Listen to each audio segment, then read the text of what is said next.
Good morning. Good morning. Good morning. Good morning. Good morning. Today, July 24th, 2024. And we only have a couple of more days in this month. Oh my, this month has been zooming. This year is just zooming, going by so fast. Time stands still for nobody. Nobody. Mm. Oh gosh. Today is another beautiful day. Today is the day that it just may happen. So don't give up. Whatever you're looking for, whatever you've been praying for, it just may be today. It just may be today. So don't give up, don't give in, and don't give out because today is the day. Today is the day that the Lord has made. Rejoice, be happy, be glad in it because that thing that you've been praying for, it's today. Today could be the day. So don't give up. Don't give out. Today is the day. Today just may be the day that everything that you have been praying for, that promotion, that raise, today just may be the day that you get that phone call saying you got the job. Today may be the day that said the loan went through. Today just may be the day. So if you're feeling like giving up today, if you're tired, keep going on, moving on. Don't get tired. Don't get tired because what you've been praying for, what you've been asking for, and what you've been hoping for is just your breakthrough. It's just around the corner. So don't give up. Don't give up. You've come too far to give up. You've come too far to give up. Anything, all things are possible with God. You know that thing, that situation that you've been praying for. You know that, that issue that you had, that issue that you're having. You know, today is the day. Today just may be the day that it's over. The prayer has been answered for whatever you've been asking God for. Today could just be that day you receive all things and everything that you have praying for. Just don't give up. Oh, I was laying in bed and I was just thinking, do I even want to get up? Do I even want to do this today? I have one or two people to come. Then two people may watch and then they'll leave. But then I have to think, this is how I start my day for me. And what I'm saying to you is hippie. What I'm saying, I'm just talking out loud. That's what I'm doing. I'm just talking out loud because, there's a situation that I have. And today just might be the day that the Lord answer my prayer. And I was just talking off the top of my head. I just felt like being lazy today. I What I did, late yesterday evening, I shampooed my hair. I did a facial yesterday. And, I just took me a long hot shower last night. So, I feel pretty good this morning. Oh, excuse me. To where I just did not want to wake up. I did not want to get up. And I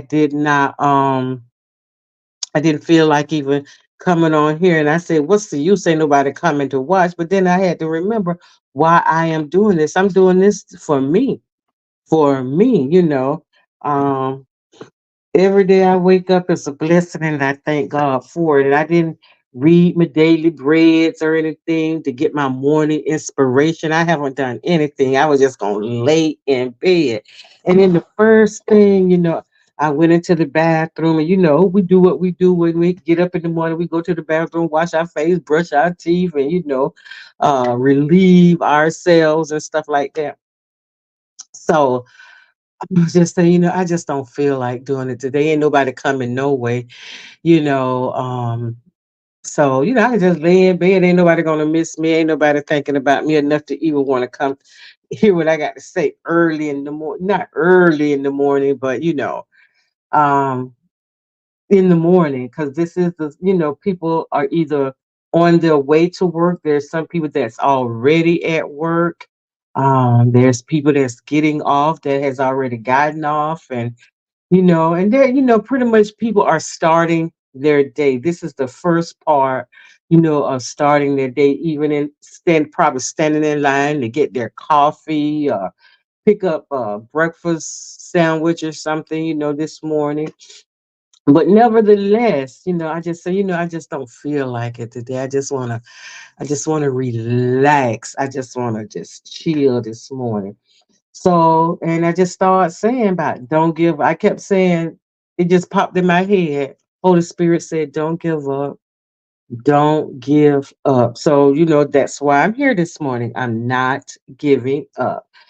People will come. That's their choice, but I know I'm going to be here.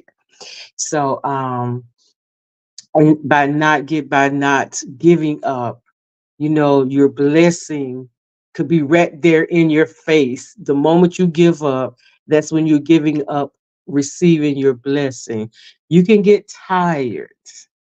You can just stop and rest for a moment, but you got to keep going. You got to keep going. You got to keep hoping. You got to keep believing. You got to believe that you're going to receive what it is that you prayed and asked God for, because God is a prayer answering God.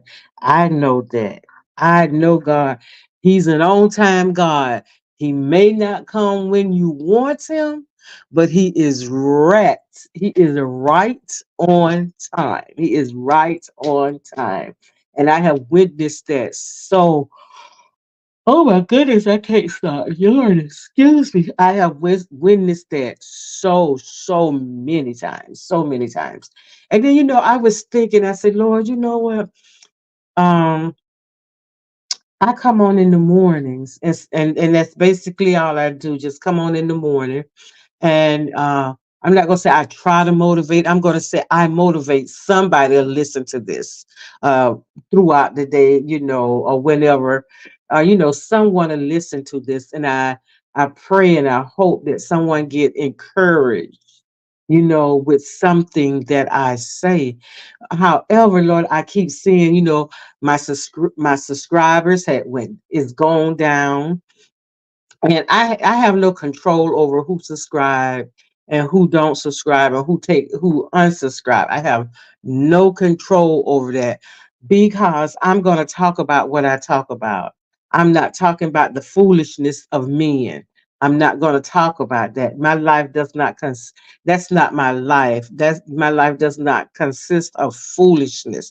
I will indulge in it sometime. However, the foolishness of man is like the older people used to say when we were growing up, when I was growing up, if you lay with dogs, you'll get fleas.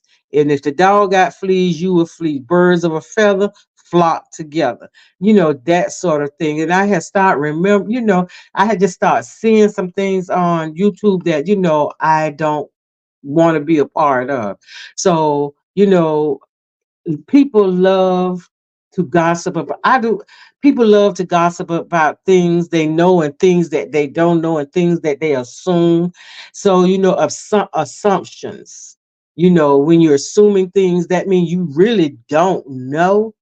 And then, I say, well, I want to take a different route. How about encouraging people, just talking something different than reality TV or what's going on. And it seems like we love to hear stuff happening to people.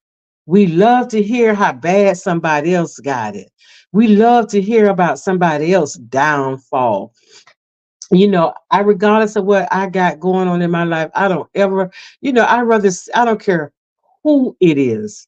If it's someone that I like, someone who I just, you know, don't like, I don't ever want to see or hear of someone's downfall, and to see people gloating about that, to see people happy about somebody going to jail, to see somebody happy, about something not good happening in someone's life. Because as I said, and as I always say, I am a God fearing person. And I feel like if I start gloating because someone is having some issues, or someone is having some troubles, or life done start life in people, and I start looking at that and say, pointing fingers, and just happy and giddy that somebody is, I made it's failure. It's nothing wrong with failure. Failure, you can either accept it and do better, or just accept it and just say, oh, I failed, and don't try no more. I remember when Dr. Francis was on Anthony's channel, and I said something to Dr. Francis, and he said, say this to yourself: I've failed. I'm not a failure. I just haven't succeeded yet. And the everything I took out of what he said was that word yet. Yet mean it's gonna happen if I keep doing it. It's just like riding a bicycle. You didn't just know how to ride a bicycle. You had the training wheels on the bicycle, and when the training wheels were taken off the bicycle, you wobbled and you fell, and you got back up, and you wobbled some more, and you failed again. You wobbled 3, 4, 5, 6, 7, 8, 9, 10 times. Eventually, you got it. You start learning how to ride that bicycle, and you didn't stop. You didn't fail. You wasn't a failure. You just hadn't succeeded in learning how to ride that bicycle. And that's just how life is. We give up so easy sometimes. And we be praying and asking God for stuff. And then when it's God is not like a microwave. You just put your issues, your situations in the microwave, and thing, thing, thing, in 2 minutes, 3 minutes, 30 seconds, it's piping hot. That's not the way God works. We're living in a microwave society, where we have we want everything right now, right now, right now, right now. And if we don't get it right now, we just fall apart. We just fall apart. And we say these little nice, we have these little nice sayings, and stuff like that. But do we honestly believe some of the things that we're saying? And I had to check myself in saying some of the stuff that, oh, I'm too blessed to be stressed. And I'm stressing while I'm saying I'm too blessed to be stressed. You know, we say all these little nice, we have these little nice affirmations, and, but do we really believe what we're affirming? When we say these things, we have a microwave mentality. We want everything right away. And if we don't get it right away, then we just fall all apart. And it's like we have a microwave mentality. We pray and ask God for something, and he don't give it to us before we get up off our knees. Then we get all discombobulated. God ain't hear me, and you want to turn your back on God. You want to get mad at God because God didn't give it to you right away. God can give us everything that we've asked for when we ask for it. But are we ready? Are we truly ready for the things that we're praying and asking God for? Lord, remove this. Paul had asked God to remove this thorn out of my side, and the answer that Paul got from God was, my grace is sufficient.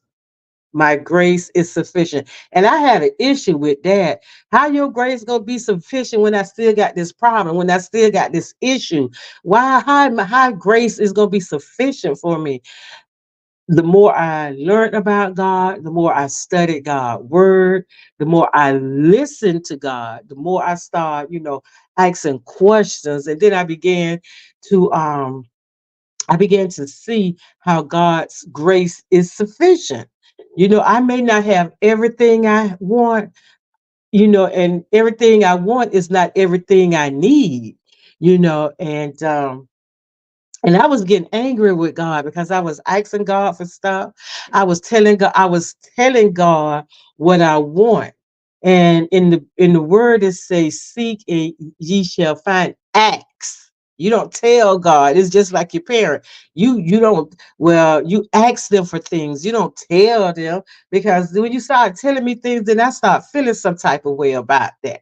So, we use God like God is an ATM. We act like we pimping God sometimes, the way we treat God, and when things are not going right, we start arguing. Well, I can't speak on nobody else. I can just say me. I get upset, and I start telling God, now you see me down here. You the one, you the one who promised all this stuff, and all I gotta do is just ask you and I shall receive, and this, that, and the other and stuff like that. But why I ain't got it? Why I ain't got it? Why is this happening? My timing is not God's timing, and God timing is the best timing. And like I said, I was starting out saying, this is the day that the Lord has made. God granted this day. He gave me this day, and his grace is sufficient just for this day, just for the allotted time that I have, just for the day. I cannot live no longer past what God has, the time that God has allowed it me. So having a giving up spirit, I can't do spirit, it's just not working spirit, or a or a worrying spirit, that does not come from God. That is not about God. Because when you see things, and I'm under the belief that when things are just coming at you, just hitting you, just come, and you really don't understand, is one thing after another. Time you get knocked down and you get up, something else come to try to knock you down, to make you stumble, to make you wobble, to make you give up. And you sometimes you want to stay, when you sometimes life will knock you down, life will knock the hell out of you, and you just want to stay down. You just want to stay down, but don't stay down there. Get up and start living life again, because life is always going to be lifing. Wait. So this morning by me was just saying, Lord, I don't want to get up. I don't want to do this. What's the use of doing this? I may have one person that watch. Long as I'm talking about this kind of stuff, something to enlighten, encourage, people shy away from that. However, if I get on here early in the morning and start being petty and start being messy, I'm pretty sure I could have thousands of people, maybe hundreds of people come on and watch me in the morning, because I'm saying what the itching ears want me to say. But nevertheless, that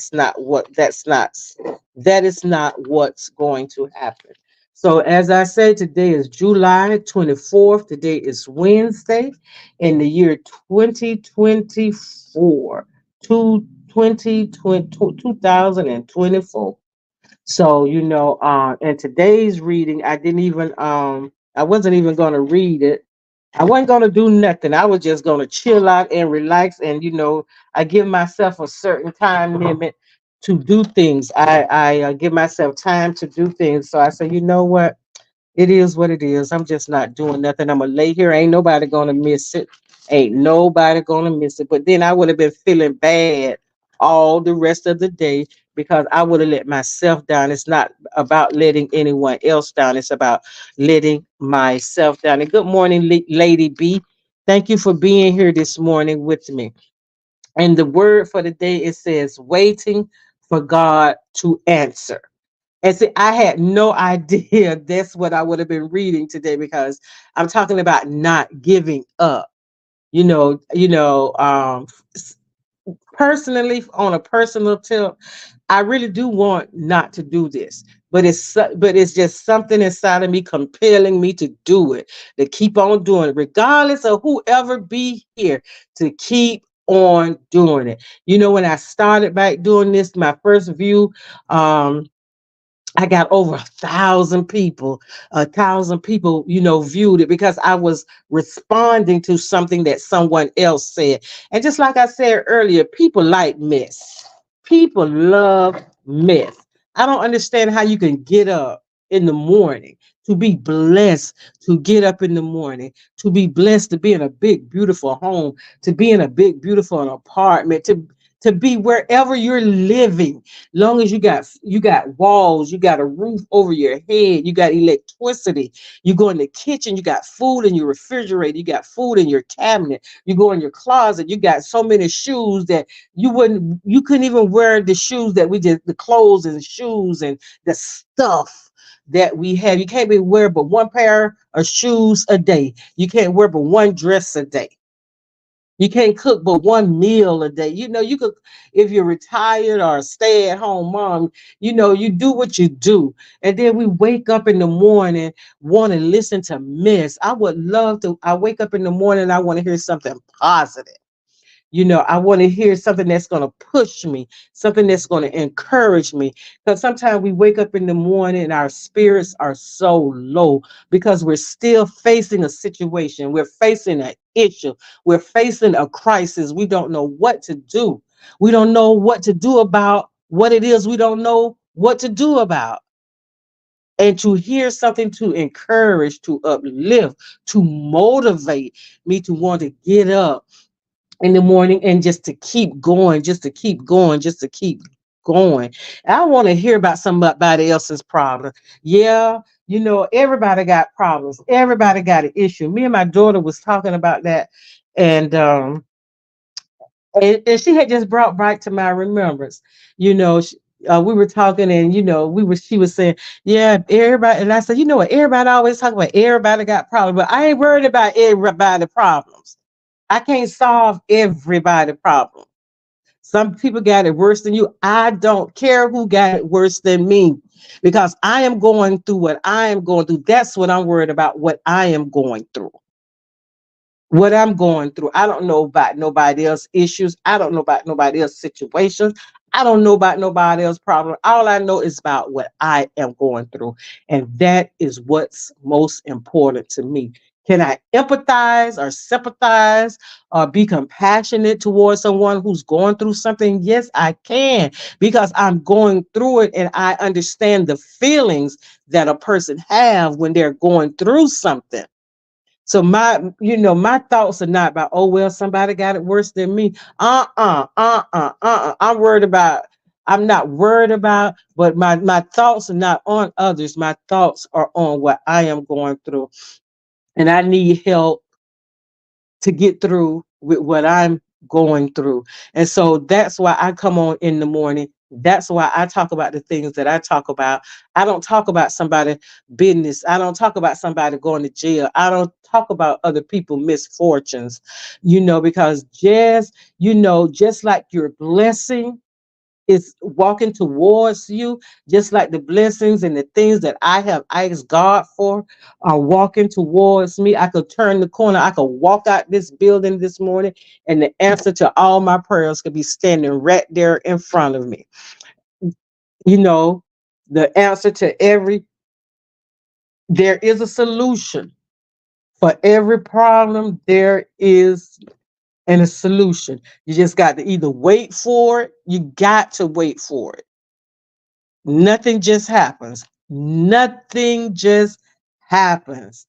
Everything happened is something that's supposed to have happened. Everything we going through, either we created that or we allowed something in our life to create that. Something or someone to create that. So while waiting for God to answer. And this morning reading is coming from Psalm 17, verses 1 through 6. And before I read what um, Dr. Charles Stanley is saying, I'm going to read the verse to get an understanding of what Dr. Charles Stanley is saying. So I'm going to read out the NIV version. Yeah, I'm going to read out the CS, the Christian Standard Bible, and it's a little bit like the NIV.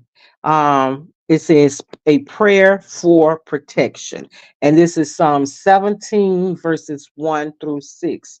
Lord, hear a just cause. Pay attention to my cry.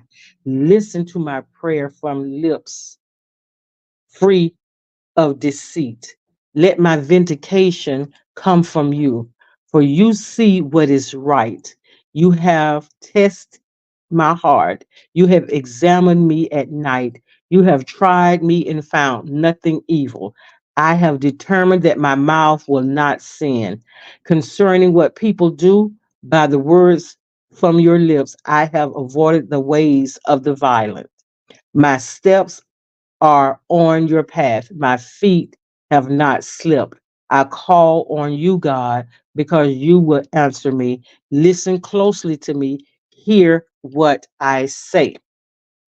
Display the wonders of your faithful love, Savior of all who seek refuge from those who rebel against your right hand. Protect me as the pupil of your eye. Hide me in the shadow of your wings from the wicked who treat me violently. May my deadly enemies who surround me. They are uncaring. Their mouths speak how you say it? Arrogantly. They advance against me. They surround me. They are determined to throw me to the ground. They are like a lion eager to tear, like a young lion lurking in bushes. Rise up, Lord. Confront him, bring him down. With your sword, save me from the wicked. With your hands, Lord, save me from men. From men of the world who portion is in their lives. You fill their bellies with what you have in store. Their sons are satisfied and they leave their surplus to their children. But I will see your face in righteousness when I awake, and I will be satisfied with your presence. That was the standard. But I normally like to read out of the King James. I just get a better understanding when I read the King James. I don't understand why, because a lot of people say they don't understand the King. They can't, but I get a clear and better understanding when I'm reading from the King James version. And it says, hear the right, O Lord, attention unto my cry. Give ear unto my prayer that goes not out of foreign lips. Let my sentence come forth from thy presence.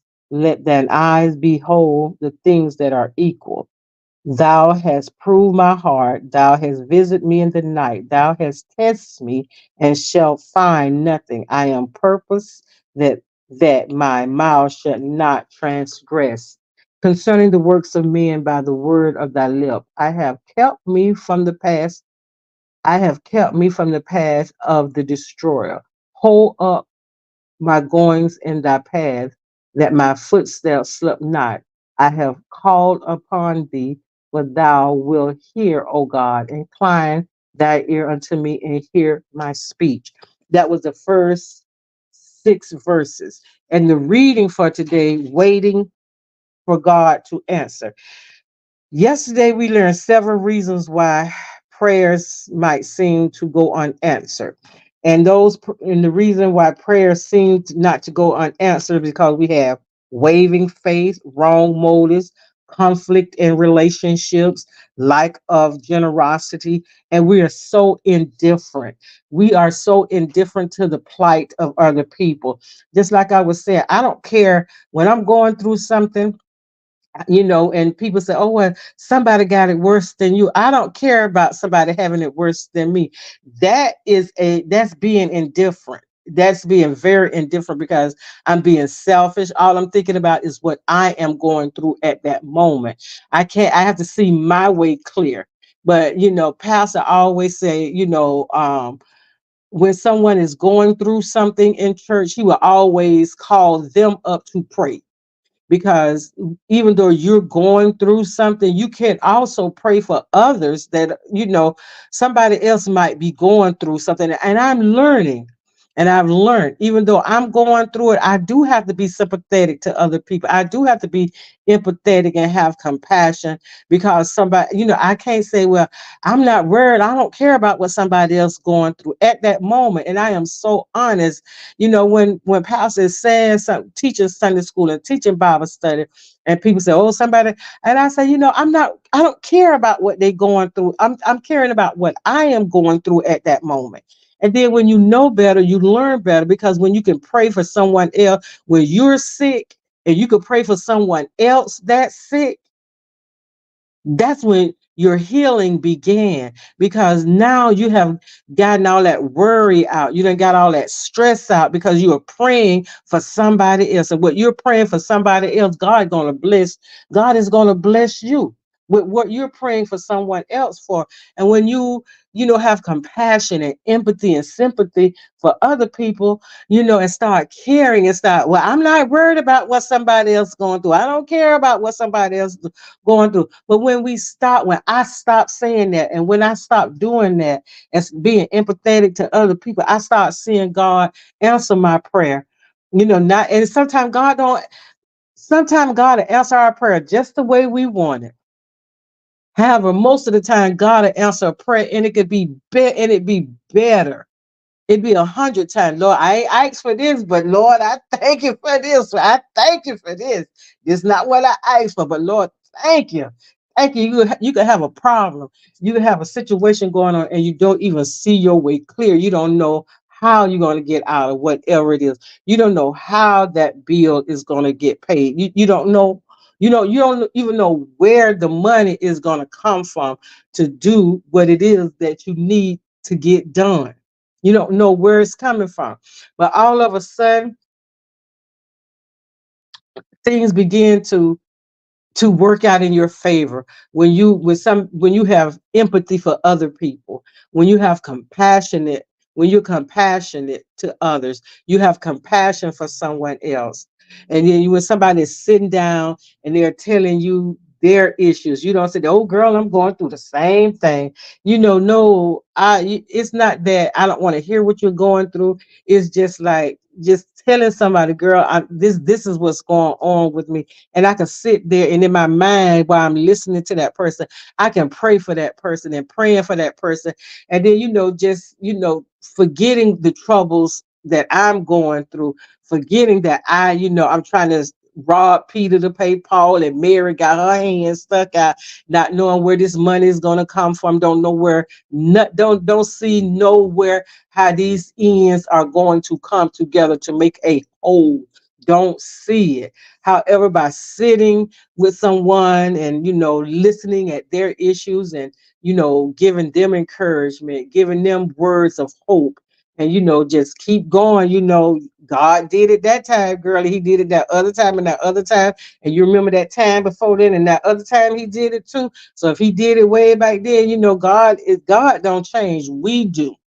That's why I say hold on. We say hold on to God's unchanging hands. And we have to be empathetic towards each other. We cannot be gloating. We cannot be happy. We can't be having little pep rallies when other things happen, when not so favorable things happen to other people. Because I'm gonna tell you, it's gonna come a time you could be having everything in the world that you think you want. You could already have it. Things could be so high and so good for you, but I'm gonna tell you, you could be 1 minute away from bankruptcy. You could be 1 minute away from losing your car, losing your house, losing everything. You could be 1 millimeter, 1 second away from losing everything. That's why I am so mindful, even with a person I dislike. I don't gloat about their sorrows. I don't gloat about the things that's hurting them, because that can turn around and that could be me so easily. So I try to keep my mouth off people. I do observe things and I speak on what I observe. But if I don't have something really good to say about a person, I speak on what I see, and sometimes I speak on what I know. And by speaking on things, it may not be good. A person may not like it, but I'm speaking what I see. But I'm never going to be good about somebody' business losing, revenue in their business going under, losing their house, losing their job. Because I feel like everybody that's working, they need to work for whatever reason they working for. They need to work. They need to pay mortgage. They need to pay a car note. They need to pay insurance on that car, insurance on that house, insurance on themselves. They need food. They need clothing. They need shelter. So everybody who's working, anybody who working because, oh, I just like to work, that's good for them. I don't have to work. Everybody working have to work. Everybody that's working have to work. Even if you got a husband that's making all this money and telling you you don't have to work, you have to work, because that man could decide one day he don't want to be in that marriage no more. And then what? You can decide one day you don't want to be in that marriage. Then what? Then what? You're gonna live on whatever, divide this, and you're going to live off that, not your whole life. It is not going to work. It's just not going to happen. So I don't, what I want, everything good I want for myself, even for a person I dislike, I want the same for that person as well. So on, waiting for God to answer. And we learned, I was talking about it yesterday, about why some of our prayers and avoiding the obstacles to effective prayer, and being indifferent towards the way somebody, whatever someone is going through. And then the lack of generosity. If it's somebody that you can help somebody, and don't go back and talk about it. If you got to talk about it, don't do it. Let that person talk about, you were that person that helped me. You was that person when I was in need that I can go to. I know people that I can go to and ask when I need something. And I told some people the other day, I don't ask people for anything. It's not because I don't want people in my business. I just want to figure it out myself. But if it get to the point it's so detrimental to me, I will go and ask for help. And I know two people that I can go to and won't be no question asked. Will not be a question asked, because if they got it, I got it.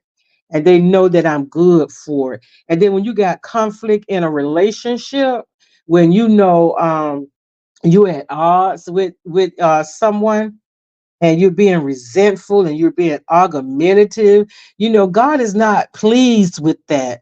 He said at all times be at peace. And when we can't be at peace, when there's no peace within, ain't no peace coming out. You can't be at peace with somebody else when you're not at peace with yourself. And you're certainly not at peace from God, because peace comes from God.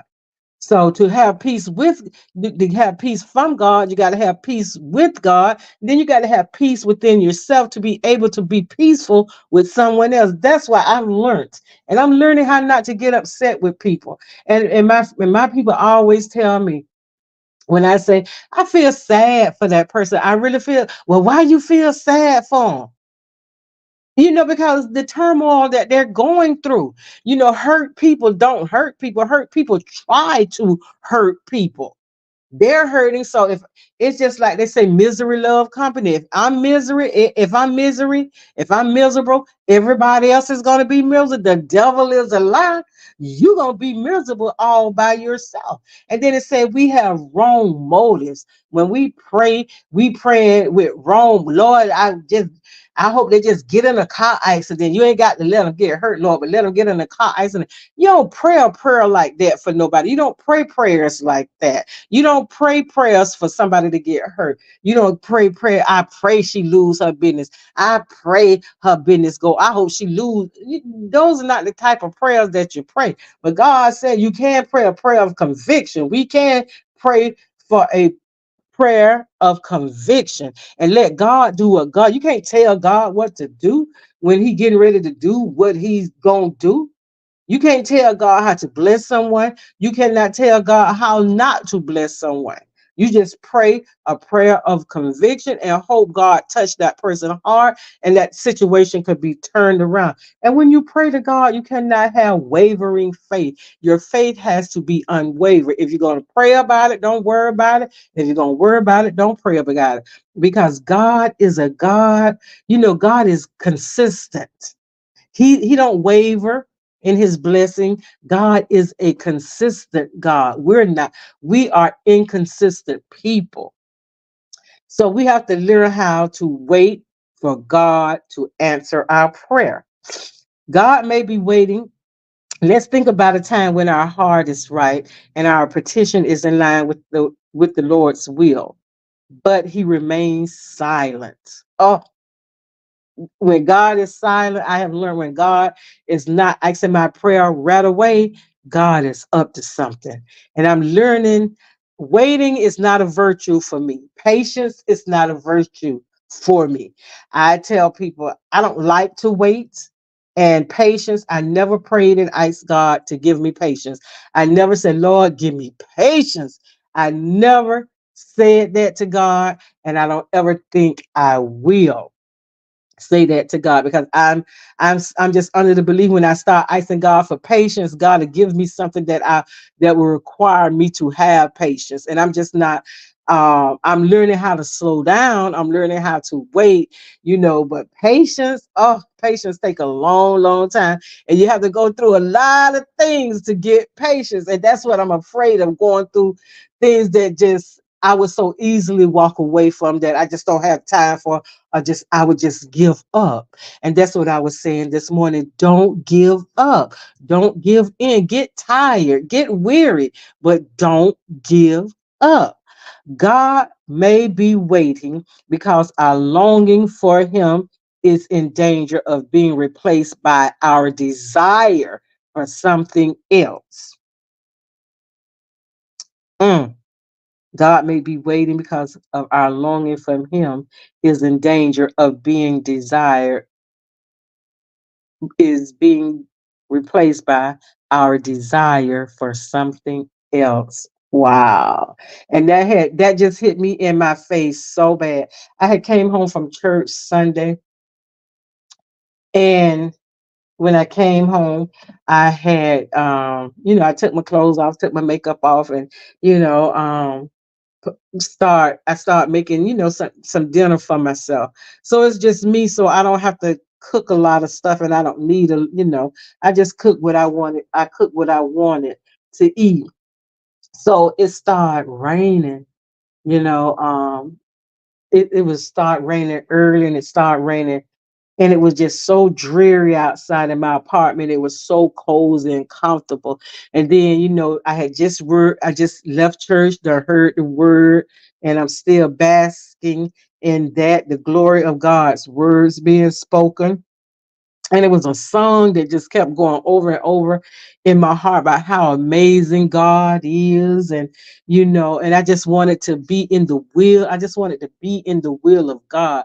But much as I wanted to be in the will of God, I said, oh my God, it's raining, and my apartment is it's so cozy in here. My dinner is done. The house is smelling like what I cooked, and the house smelling all good. Got a candle lit to match my vibe.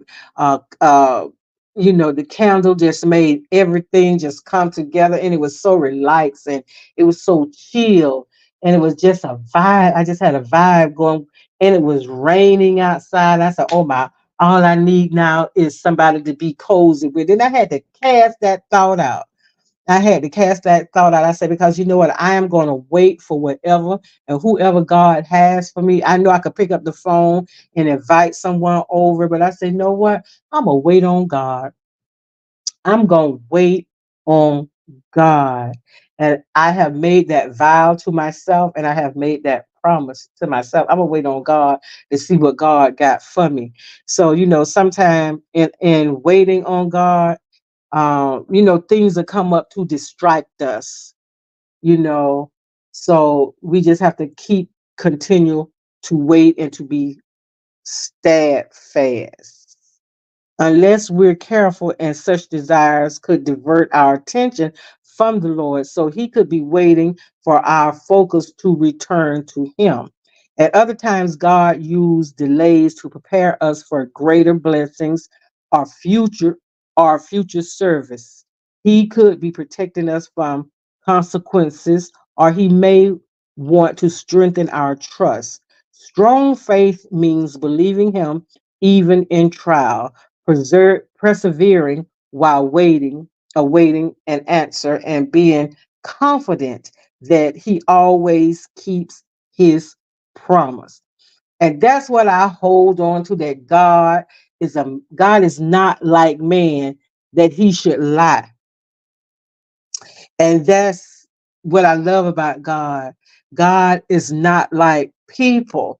They will disappoint you, they will let you down. And when I pray to God and I ask God for something and my motives are right and I'm at peace with God, and I'm at peace with myself, and I pray and ask God for something and it don't come to me right away. Sometimes I used to get a little nervous, and I get a little worried and stuff like that. And then I start saying, this is not of God. This is, worrying is not of God. If this is something God sees that's feasible for me, he's going to work it out. He's going to answer that prayer, and that prayer is going to be in my favor. And if it don't work out, God saw something that I didn't see, and God knows something that I don't know. By and by, I get it. By and by, I get it. But then, I don't get it right away. However, when God don't answer a prayer, it's not that God disappointed me. That was something God saw that I did not need right then. I may couldn't have handled it. It may not have been good for me.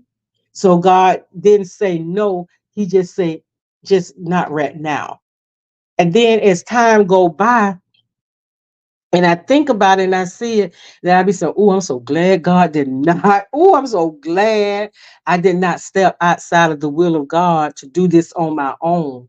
I'm so glad, like in the morning times when we be rushing, and like I used to get up in the mornings to go to work before I got a car. I used to get up like maybe 3:30, 4 o'clock, because it take me a little minute to get dressed and to get myself together. So I would have to get up a little earlier. And I do that now. I would get up like 4 o'clock in the morning, quarter to four in the morning, 3:30 to take a shower, to take a long shower, to take a long bath, just to get myself together, have a cup of tea, to listen to God words while I'm trying to get myself together. And I would have to walk to the bus. The bus stop one, but like one, two, three, like 3 blocks from where I lived, and I would have to stand out there, and I would have to like wait on the bus. And I would say, Lord, I sure wish I had me a car. I'd be glad when I, save up enough money to get a car. And I'm telling you, I said this for 3 whole years. For 3 whole years, I said this and never got a car. Never got a car. Never could save up enough money. Something always happening. Something always come up. Never could save money to get a car.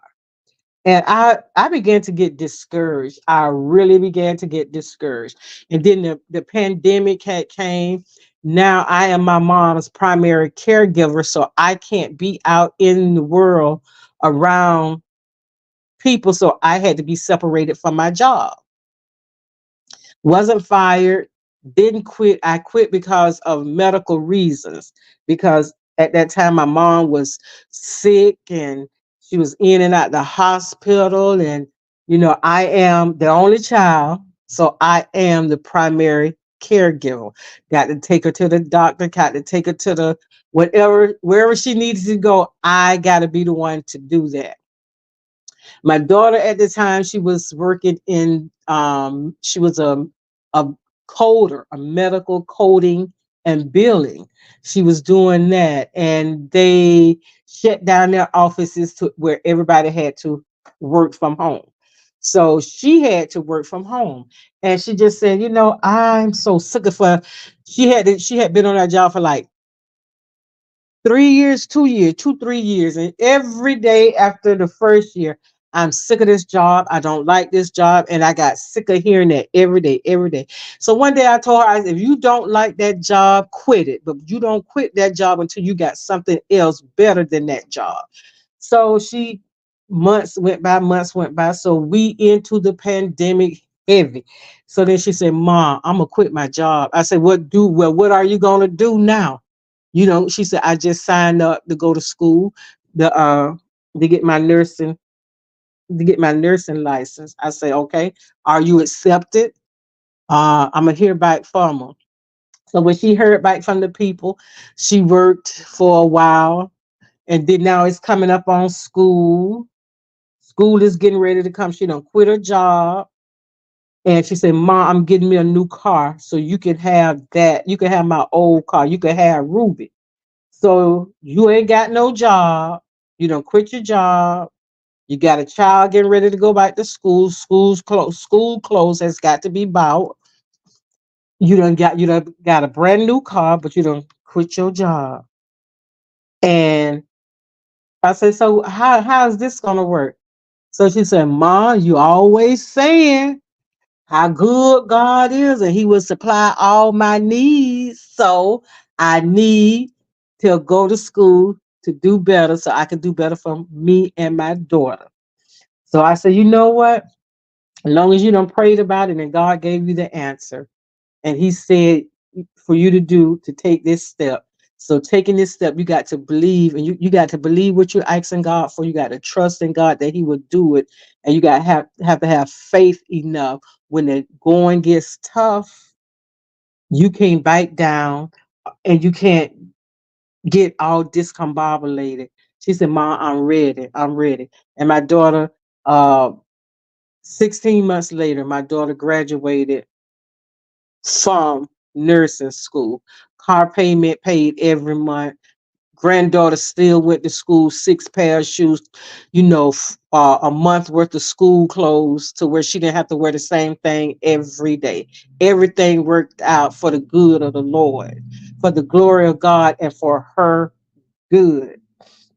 So sometimes, God will give us what we ask for. He'll give us the desires of our heart. And sometimes he'll hold things back. He's not saying no. He's just saying not yet, because you may not be able to handle it. You may not have the right frame of mind, and that might not be the time for you to have it right then. Because if God gave us everything we asked for, we wouldn't need God no more. We think we did that on our own. Well, I don't need God because I'm getting everything I want. Nothing happens outside of the will of God. God, everything that happened is supposed to happen. There's no such thing as accidents when dealing with God. My daddy said it's supposed to it's supposed to have happened, and I'm learning that, and I have learned that. Sometime when our prayers not answered, that's helping us. Sometime in the mornings, getting ready to go to work or getting ready to go, getting dressed for church, and I just get so flustered.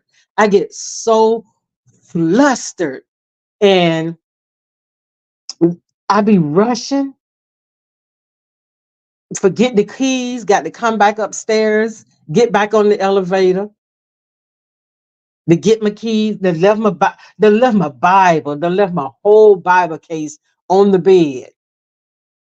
Walk outside. Wait a minute, I ain't got my Bible. Got to come back upstairs to get my Bible. Oh, I ain't got this. I done been to the place where I had to walk back up, get back on the elevator 2 or 3 times because of something, in a rush, and then getting all frustrated. But then when I get in my car and I start driving, I see, I see an accident. I see something that has happened. And I say, just by the grace of God, that if it wasn't for the grace of God, that could have been me. So God, when we are in such a rush and things are happening, got to look at it for what it is. Can't get all flustered, discombobulated, all bent out of shape. And if you're gonna be late for work, hey, just be late for work. Just be late for work because God is keeping you back from something. God is holding you in the palm of his hands for something, for something and some reason. And I just take that in constellation. It used to be some mornings I would be walking and I'd be walking fast as I can. And I see the bus go right past.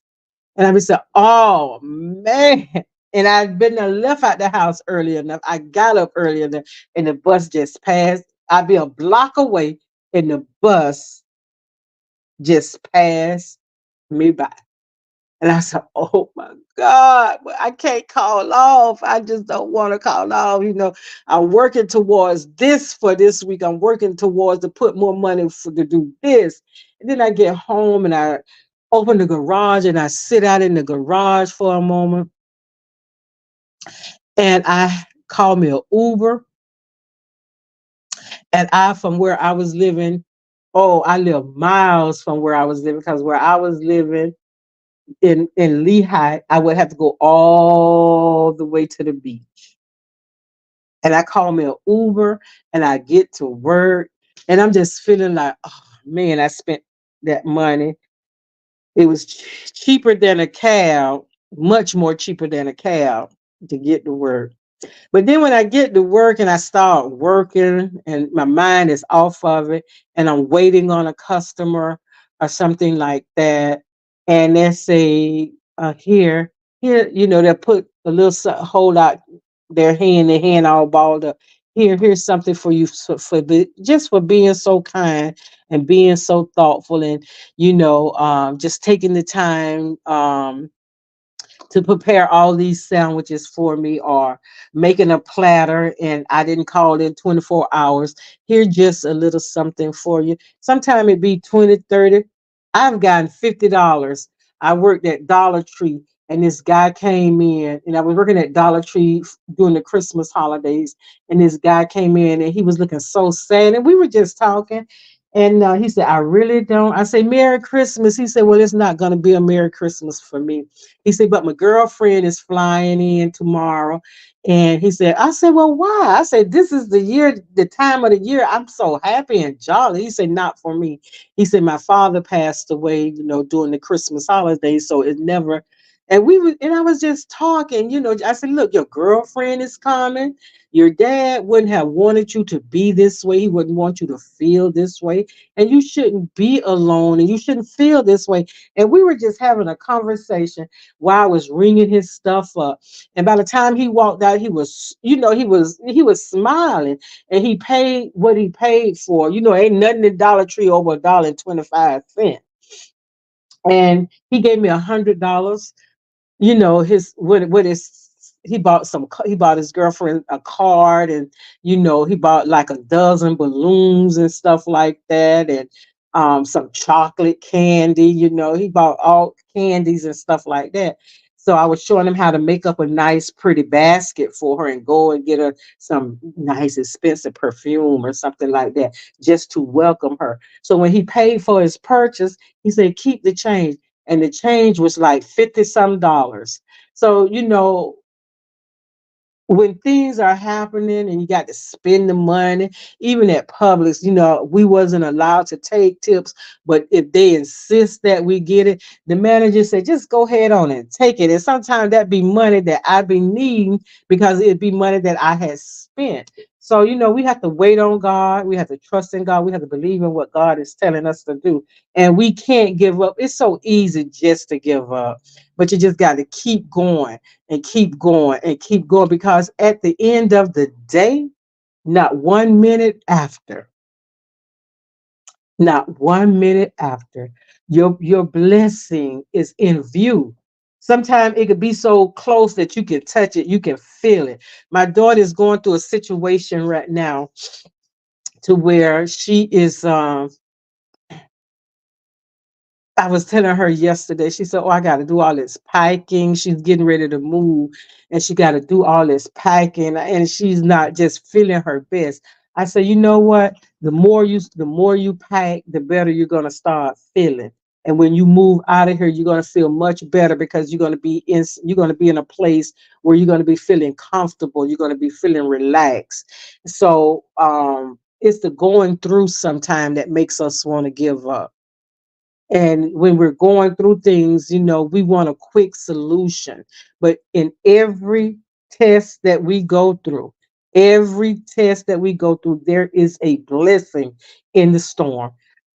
There is a blessing when we're going through our trials and our tribulations. There are blessings. We're either going to get it or we're not. And if you don't get it, you're going to repeat it. And when you try to do it on your own, you're gonna mess it up. I guarantee you it's gonna be messed up because you did not wait on God. You did we you know it's hard. Sometimes it seems like it's so hard to wait. And even when we in the storm and we don't see no relief from that storm, and the storm can turn into a hurricane or tsunami. And it just seems like time it just pouring, and it gets harder and harder and harder. But the more you endure and the more you persevere in your endurance, there is always a out. God is the way. God then already prepared the way. So all you got to do is just walk in the way. And when we walk in the way, there's nothing too hard or impossible for God.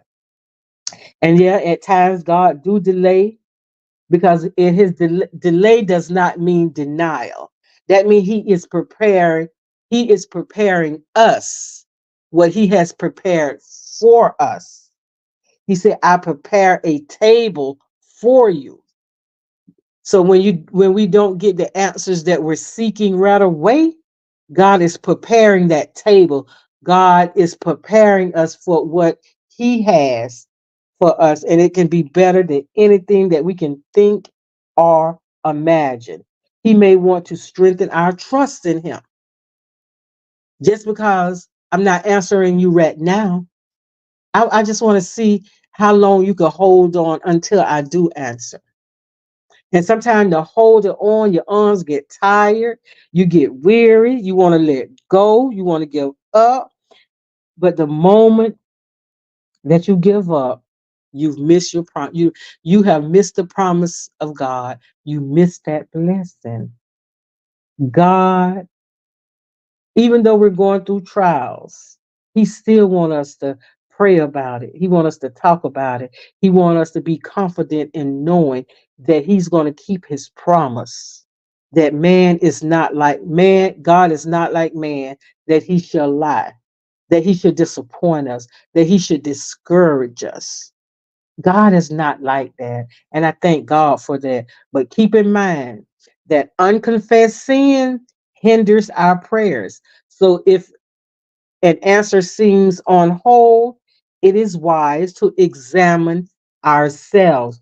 Self examination, taking inventory of self. When you feel like God is not answering your prayer, check yourself. Because as you know, I always say old people. I'm one of them old people now, so I guess I'm saying it too.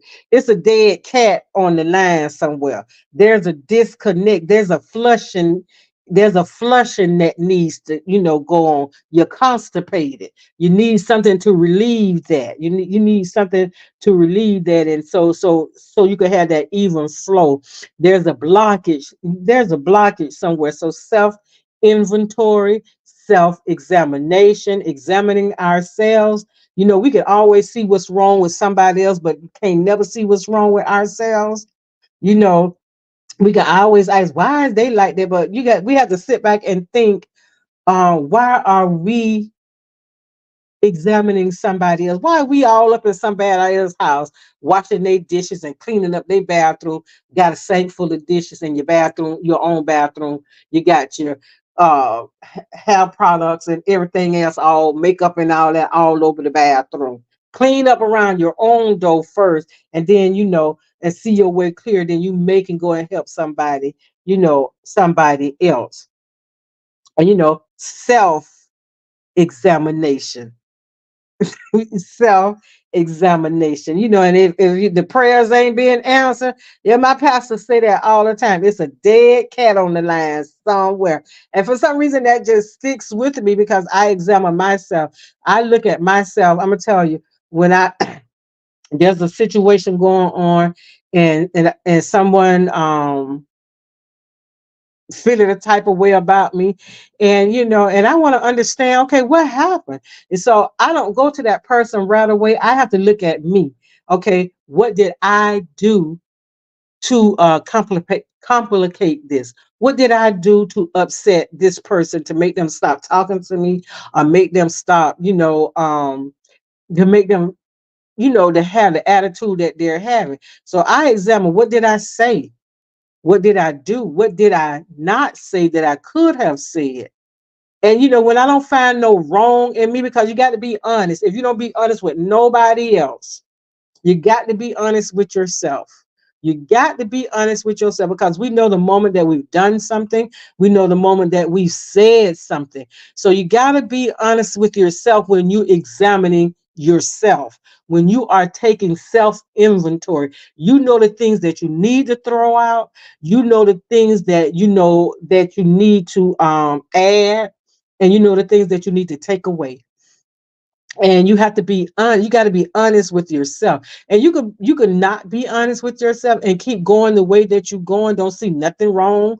You don't, well, I ain't said nothing, I ain't did nothing, so it ain't on me. But when you start taking self inventory, that and examining yourself, self examinations, then you can see the things that I've done, the things that I've said. And when I've seen what I've done, I go to a person and I tell them, look, apparently I said something. It's not no if I said something. Apparently I said something. I don't know exactly what it is that I said. I don't know exactly what it is that I've done. However, whatever it was, it made you feel some type of way, and that was not my intention. So if you can forgive me for doing something or saying something, at that moment, I don't know what it was. And if I didn't do what you thought I should have done, please forgive me for that. And I move on. I move on, because I've done what is required of me. And that's what we have to do. We have to take self inventory, and we got to be honest with ourselves before we can even do that. Because just like I said, the moment that you done said something wrong, you may have even meant it. And then we use an excuse. Oh, I was just angry. I No, we don't even say angry. Oh, I was just mad. I was just mad. Or a drunk person. Listen when a drunk person talk. A drunk person will tell you everything that they've been wanting to tell you from the time that they met you. They'll tell you when they get drunk. That liquid courage. Just have courage to tell me whatever it is that you think about me. If I'm accept it, because that's the way you feel. I can't not, I can't, I have no control over how you feel or how a person feels, but I have control over how I accept it or not accept it. Your perception of me does not diminish my perception of myself. So, but constructive criticism, I can pull a lot out of constructive criticism. But if you just criticizing me because of who I hang around with, or what I look like, or what I think, then that has no bearing on me. That has no bearing on me at all. So we have to examine ourselves. And when we examine ourselves, God promised to forgive us if we acknowledge and turn away from wrongdoing. You know, um, you keep when I was going to drug rehab, and I couldn't understand why, if you keep doing it, if you keep doing what you're doing, you're going to keep getting the same results.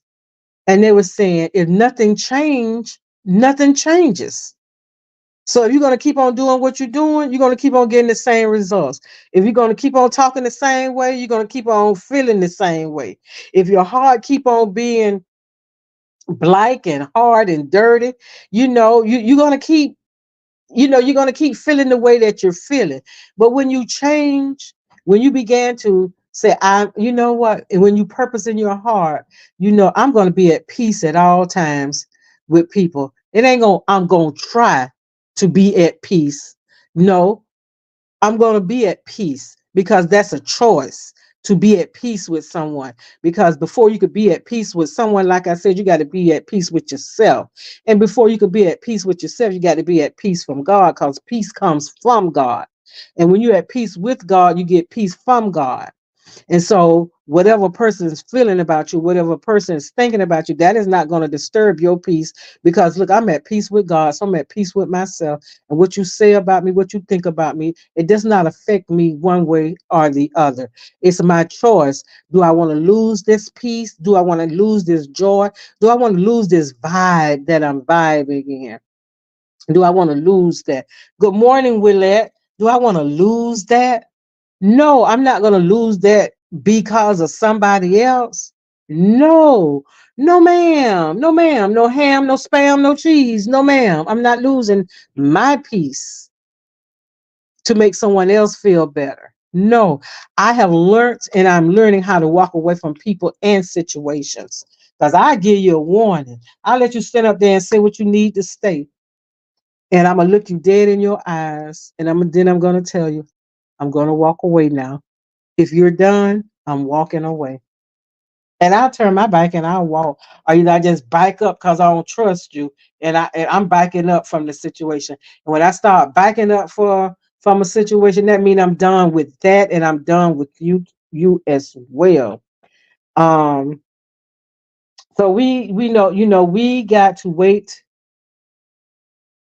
to hear from God and we have to not give up. Giving up is so easy. It is so easy, but the moment you give up, that's the exact moment that what you were praying from has turned the corner, that stood right there in your face, but you denied it because you gave up.